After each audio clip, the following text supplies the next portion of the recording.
மனிதனுடைய பாவத்திலிருந்து விடுதலை பெற ஒரே ஒரு வழி இயேசு கிறிஸ்துவின் ரத்தம் சிந்துதல் இல்லாமல் பாவ மன்னிப்பு உண்டாகாது என்று வேத வசனம் சொல்லுகிறது.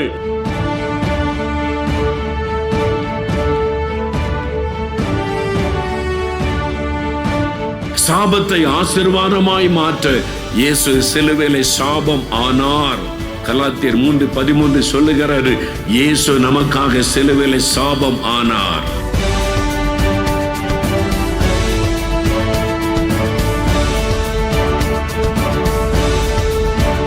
உங்கள் துக்கம் சந்தோஷமாக மாறும்.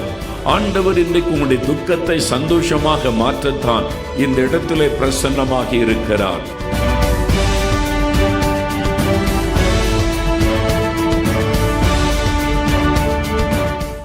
1 நாளாகமம் 4ஆம் அதிகாரம் 10வது வசனத்தை வாசிக்க கேட்போம். யாபேஸ் இஸ்ரவேலின் தேவனை நோக்கி, தேவரீர் என்னை ஆசீர்வதித்து என் எல்லையை பெரிதாக்கி உமது கரம் என்னோடு இருந்து தீங்கு என்னை துக்கப்படுத்தாதபடிக்கு அதற்கு என்னை விலக்கி காத்தருளும் என்று வேண்டிக் கொண்டான்.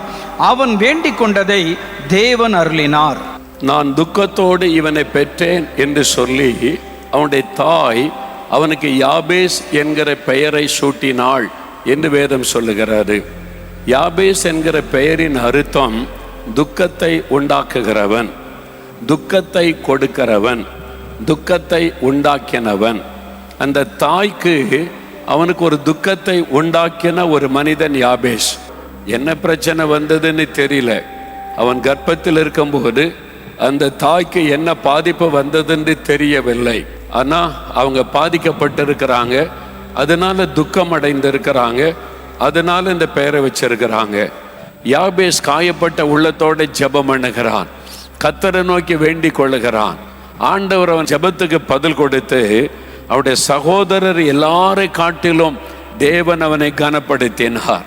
எந்த சமுதாயம் உங்களை குற்றம் சொல்லுகிறதோ அதே சமுதாயத்தில் கண்களுக்கு முன்பாய் கர்த்தர் உங்களை மேன்மையாய் வைக்க போகிறார். கர்த்தர் உங்களை உயர்த்த போகிறார். உங்களை அற்பமாய் பேசினவர்கள் ஆச்சரியப்படும்படி கர்த்தர் உயர்த்த போகிறார். யாபேசை உயர்த்தி கனப்படுத்தின ஆண்டவர் உங்களையும் கனப்படுத்த போகிறார். அதற்குத்தான் ஆண்டவர் சொல்லுகிறார், என் மகனே மகளே, நீ வேண்டிக் கொள்வது உனக்கு அருளப்படும். ஆண்டவர் யாபேசை உயர்த்த காரணம் அவனுடைய ஜெபம், அவனுடைய வேண்டுதல். அவனுடைய ஜெபத்தை கேட்டுதான் ஆண்டவர் அற்புதம் செய்தார். அவன் என்ன ஜெபம் பண்ணுகிறான் பாருங்க. 1 நாளாகமம் 4ஆம் அதிகாரம் 10வது வசனம். யாபேஸ் இஸ்ரவேலின் தேவனை நோக்கி, தேவரீர் என்னை ஆசீர்வதித்து என் எல்லையை பெரிதாக்கி உமது கரம் என்னோடு இருந்து தீங்கு என்னை துக்கப்படுத்தாதபடிக்கு அதற்கு என்னை விலக்கி காத்தருளும் என்று வேண்டிக் கொண்டான். அவன் வேண்டிக் கொண்டதை தேவன் அருளினார். தீங்கு என்னை துக்கப்படுத்தாதபடி அதற்கு என்னை விலக்கி காத்தருளும். அழகான ஒரு ஜெபம். தீங்கு என்னை துக்கப்படுத்தாதபடி, என்னை துக்கப்படுத்துகிற தீங்குகள் என்னை சுற்றி இருக்கிறது. பொல்லாத மனிதர்கள், தீமை செய்கிற மக்கள், என்னை துக்கப்படுத்துகிற மக்கள் இருக்கிறாங்க. எனக்கு தீங்கு செய்கிற பிசாசு, அசுத்த ஆவிகள், மந்திர கிரியைகள், கண்ணுக்கு தெரியாத எதிரி எனக்கு விரோதமாய் செயல்படுகிறான். என்னை துக்கப்படுத்த, என்னை நஷ்டப்படுத்த, என்னை அவமானப்படுத்த, என்னை வேதனைக்குள்ளாக்க, எனக்கு ஒரு துக்கத்தை கொண்டு வர சாத்தான் ஒரு பக்கம், பொல்லாத மனிதர்கள் ஒரு பக்கம், பொறாமை கொண்ட மக்கள் ஒரு பக்கம் எனக்கு தீங்கு செய்ய நிற்கிறாங்க. அந்த தீங்குகள் என்னை துக்கப்படுத்தாதபடி அதுக்கு என்னை விலக்கி காத்தருளும். எவ்வளவு அழகான ஜெபம் பார்த்தீங்களா? எல்லாரும் வல்லதுகரம் உயர்த்தி, தேவனே தீங்கு என்னை துக்கப்படுத்தாதபடி அதற்கு என்னை விலக்கி காத்தருளும். சின்சியரா சொல்லுங்க, தேவனே, இயேசுவே, தீங்கு என்னை துக்கப்படுத்தாதபடி அதற்கு என்னை விலக்கி காத்தருளும், விலக்கி காத்தருளும். ஆமென். தீங்கு செய்கிற மனிதர்கள், தீமை செய்கிற பொல்லாத ஆவிகள், அதுக்கு என்னை விலக்கி காத்தருளும். அப்ப என்னை துக்கப்படுத்த நான் துக்கமா இருக்கக்கூடாது. அதான், நான் துக்கமா இருக்கக்கூடாது. துக்கம் என்னை மேற்கொள்ளக்கூடாது. இன்னைக்கு நிறைய பேருடைய வாழ்க்கையில துக்கம் துக்கம் துக்கம் கவலை இதுக்கு என்ன பண்ண, அதுக்கு என்ன பண்ண, இந்த பிரச்சனை அந்த பிரச்சனை, இவங்க இப்படி பேசுகிறாங்க, அவங்க அப்படி பேசுகிறாங்க, இவங்க இப்படி எழுதுறாங்க, இவங்க இப்படி யூடியூப்பில் திட்டுறாங்க, இவன் இப்படி பேசுகிறான் அப்படி பேசுகிறான், வீட்டுக்குள்ளே இப்படி நடக்கிறாங்க, என்னுடைய மனைவி இப்படி சொல்கிறா, என் கணவர் இப்படி சொல்கிறாரு, மாமியார் இப்படி பேசுகிறாங்க, மருமகள் இப்படி நடக்கிறா, பிள்ளைகள் இப்படி செய்கிறாங்க. துக்கம், ஏதோ ஒரு துக்கம் உள்ளத்தில் இருக்குதா? இன்றைக்கு இந்த இடத்துல அந்த துக்கத்தை முற்றிலும் கர்த்தர் எடுத்து விட விரும்புகிறார். இதுக்கு மேல துக்கத்தோடு இருக்கக்கூடாது. எவ்வளவு தீங்கு வந்தாலும் அது உங்களை துக்கப்படுத்தாது. எவ்வளவு பெரிய தீங்கை கொண்டு வர சாத்தான் நினைத்தாலும் தீங்கு உங்களை துக்கப்படுத்த முடியாது. பாதுகாக்கிற தேவன். அதுக்கு ஒரு சங்கீதத்தை ஆண்டு சொல்லி கொடுத்திருக்கிறார். 121 சங்கீதத்துல கர்த்தர் உன்னை பாதுகாக்கிறவர், தீங்குக்கு விலைக்கு பாதுகாக்கிறவர், இதில் கர்த்தர் உன்னை காக்கிறவர், போக்கையும் மரத்திலும் கர்த்தர் உன்னை காப்பார், உன் ஆத்துமாவை காப்பார், எல்லா தீங்குக்கு விலைக்கு காப்பார். 121 சங்கீதம் நமக்காக ஆண்டவர் எழுதி கொடுத்திருக்கிறார். நான் இருக்கிற உன்னை பாதுகாக்க, உன்னை துக்கப்படுத்த நான் விட மாட்டேன், உனக்கு தீங்கு செய்ய விட மாட்டேன், விபத்து ஆபத்துகள் எதிலும் உனக்கு சேரம் வராதபடி நான் உன்னை பாதுகாப்பேன். கர்த்தர் வாக்கு கொடுக்கிறார், வாக்கு தந்திருக்கிறார்ல. எங்கள் வாழ்க்கையில் பாதி நாளுக்கு மேலே டிராவல் தான், பாதி நாட்களுக்கு மேலே எங்களுடைய வாழ்க்கையில் பிரயாணம் பிரயாணம் பிரயாணம், காரில் பிரயாணம், வேனில் பிரயாணம், பஸ்ஸில், ட்ரெயினில், விமானத்தில் டிராவல். எத்தனை விபத்து எத்தனை ஆபத்து நடக்குது. ஆனாலும் நாங்கள் பாதுகாக்கப்படுவதற்கு காரணம் அவருடைய வாக்கு தத்துவம்.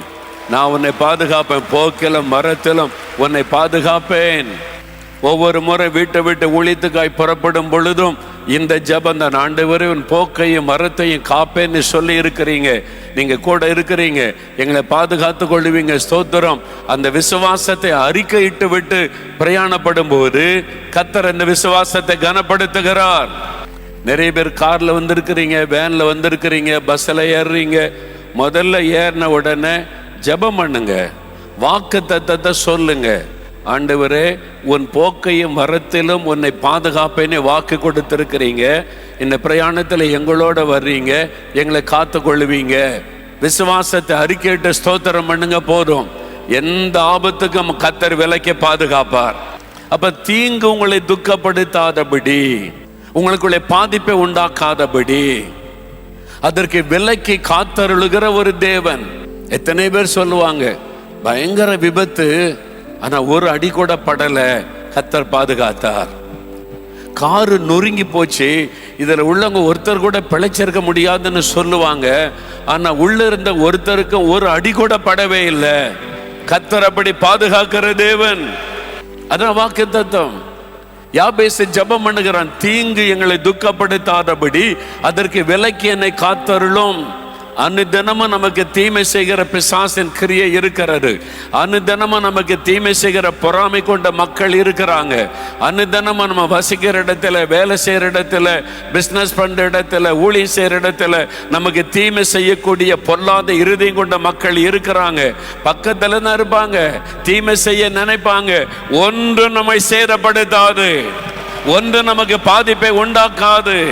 நம்மளை பாதுகாக்கிற ஒரு தேவன் இருக்கிறார். அந்த வசனத்தை சொல்லி ஜெபிக்கணும். அவன் ஜெபித்த உடனே வசனம் சொல்லுகிறாரு, கர்த்தர் அவன் வேண்டிக் கொண்டதை அருளி செய்தார். யாபேசு வேண்டிக் கொண்டதை அருளின அதே ஆண்டவர் இன்றைக்கு நீங்கள் வேண்டிக் கொள்வதை உங்களுக்கு அருள போகிறார். எத்தனை பேர் விசுவாசிக்கிறீங்க? அன்றைக்கு அவன் கர்த்தரை நோக்கி வேண்டிக் கொண்டான். ஆனா இன்றைக்கு நமக்காக சிலுவையிலே தன் உயிரையே கொடுத்த உயிர்த்தெழுந்த இயேசு நமக்கு இருக்கிறார். அவரை நோக்கி வேண்டிக் கொள்ள போகிறோம்.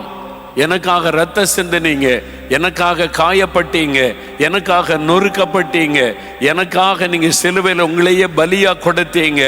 அப்படிப்பட்ட ஒரு ஆண்டவர் என்னை பாதுகாத்து கொள்ளுங்கன்னு சொன்னா உங்க மேல எவ்வளவு பாசத்தோடு உங்களை அனைத்து பாதுகாத்து கொள்ளுவார். சிலுவையில உயிரையே கொடுத்த ஆண்டவர் உங்களை பாதுகாக்க மாட்டாரா? உங்களை ஆசீர்வதிக்க மாட்டாரா? உங்களுடைய எல்லைகளை பெரிதாக்க மாட்டாரா? நீங்க கேட்டுக்கொள்வதை அருள மாட்டாரா?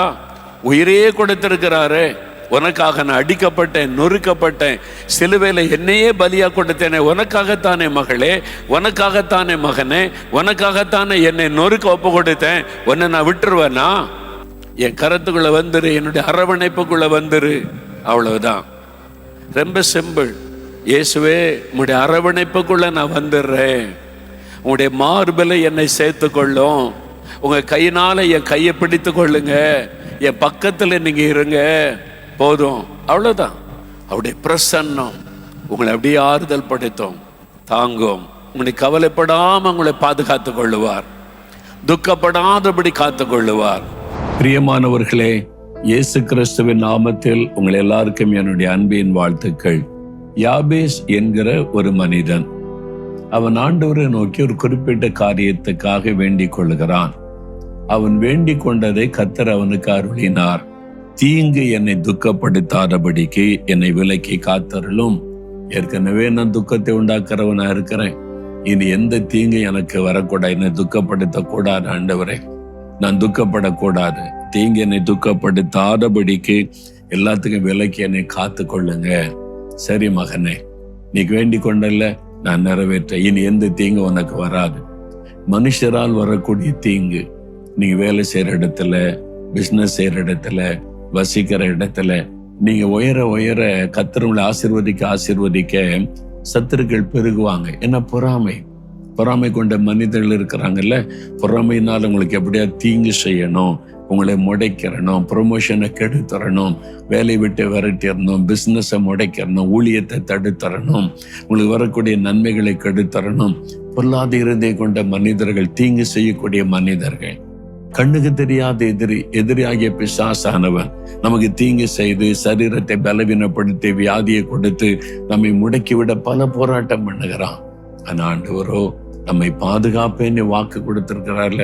உங்க வாழ்க்கையில ஆண்டவர் எல்லா தீங்குக்கும் விலக்கி ஆண்டவர் உங்களை காப்பார். யாபேசனுடைய ஜெபம் கேட்கப்பட்டது. அவன் வேண்டிக் கொண்டதை கர்த்தர் அருளினார். இன்றைக்கு நீங்க வேண்டிக் கொள்றதை உங்களுக்கு அருளி செய்வார். இந்த காரியத்திற்கு ஜெபிக்கலாமா? அப்படியே கண்களை மூடுங்க, ஆண்டவரை பார்த்து சொல்லுங்க, யாபேஸ் வேண்டிக் கொண்டதை நிறைவேற்றி கொடுத்தீங்க, நீங்க மாறாத தேவன், நான் வேண்டிக் கொள்கிறதை எனக்கு அருளி செய்வீங்க, நான் விசுவாசிக்கிற ஆண்டவரேன்னு சொல்லுங்க. விசுவாசிக்கிறேன், நீர் என் விண்ணப்பத்துக்கு பதில் தருகிறீர், விசுவாசிக்கிறேன்னு சொல்லுங்க. தேவரீர் என்னை ஆசீர்வதியும். கேளுங்க, என்னை ஆசீர்வதியும், என் குடும்பத்தை ஆசீர்வதியும், பிள்ளைகளை ஆசீர்வதியும், வேலை ஆசீர்வதியும், தொழிலை ஆசீர்வதியும், ஊழியத்தை ஆசீர்வதியும். எல்லா தீங்குக்கு விலக்கி என்னை காத்து கொள்ளுங்க. எனக்கு தீமை செய்யற மனிதர்கள் சூழ்ந்திருக்கிறாங்க, பொறாமை உள்ள மனிதர்கள் சூழ்ந்திருக்கிறாங்க, என்னை டிஸ்டர்ப் பண்றாங்க, தடை பண்றாங்க, தீங்கு உண்டு பண்ணுகிறாங்க, மறைமுகமா இருந்து செயல்படுகிறாங்க. என்னை காத்து கொள்ளுங்க. பொல்லாத ஆவிகள், பிசாசின் கிரியைகள், இருளின் வல்லமைகள் எனக்கு தீங்கு செய்ய, குடும்பத்துக்கு தீமை செய்ய போராடுகிறது. எல்லா தீங்குக்கு விலக்கி என்னை காத்து கொள்ளுங்க. ஒன்றும் என்னை தீங்கு பண்ணக்கூடாது, என் குடும்பத்துக்கு எந்த தீங்கும் வரக்கூடாது, என் பிள்ளைகளுக்கு எந்த தீங்கும் வரக்கூடாது. என் ஆத்மாவை காத்துக்கொள்ளுங்க, சரீரத்தை காத்துக்கொள்ளுங்க, என் தொழிலை, குடும்பத்தை, என் பிள்ளைகளை எல்லாரையும் காத்துக்கொள்ளுங்க. ஆண்டவரே, யாபேஸ் வேண்டிக் கொண்டதை அருளி செய்தவர், நான் இப்பொழுது வேண்டிக் கொள்ளுகிறது எனக்கு அருளி செய்கிறீர், சுகத்தை அருளி செய்கிறீர், ஆசீர்வாதத்தை அருளி செய்கிறீர், பாதுகாப்பை நீர் அருளி செய்கிறீர், எல்லைகளை விஸ்தாரமாக்கி என்னை ஆசீர்வதிக்கிறேன். நான் இதை விசுவாசிக்கிறேன், அதை பெற்றுக் கொள்கிறேன். ஆண்டவரே, இந்த ஜெபத்திற்கு எனக்கு பதில் தந்து தினந்தோறும் இப்படியே ஆசீர்வதிக்கிறீங்க. தினந்தோறும் நான் இப்படியே ஜெபிக்க அர்ப்பணித்துக் கொள்கிறேன். ஒவ்வொரு நாளும் என்னை ஆசீர்வதித்து எல்லைகளை விஸ்தாரமாக்கி என்னை பாதுகாத்து நடத்துகிற தேவனுக்கு ஸ்தோத்திரம், ஸ்தோத்திரம், ஸ்தோத்திரம் என்று துதிக்கிறேன். நான் பெற்றுக்கொண்டேன் என்று விசுவாசிக்கிறேன். யாபேஸ் வேண்டிக் கொண்டதை அருளி செய்த தேவன் இப்பொழுது நான் வேண்டிக் கொண்டதை எனக்கு அருளி செய்து விட்டதற்காய் ஸ்தோத்திரம், ஸ்தோத்திரம், ஸ்தோத்திரம். இயேசு கிறிஸ்துவின் நாமத்தில் ஜெபிக்கிறோம் பிதாவே. ஆமென், ஆமென்.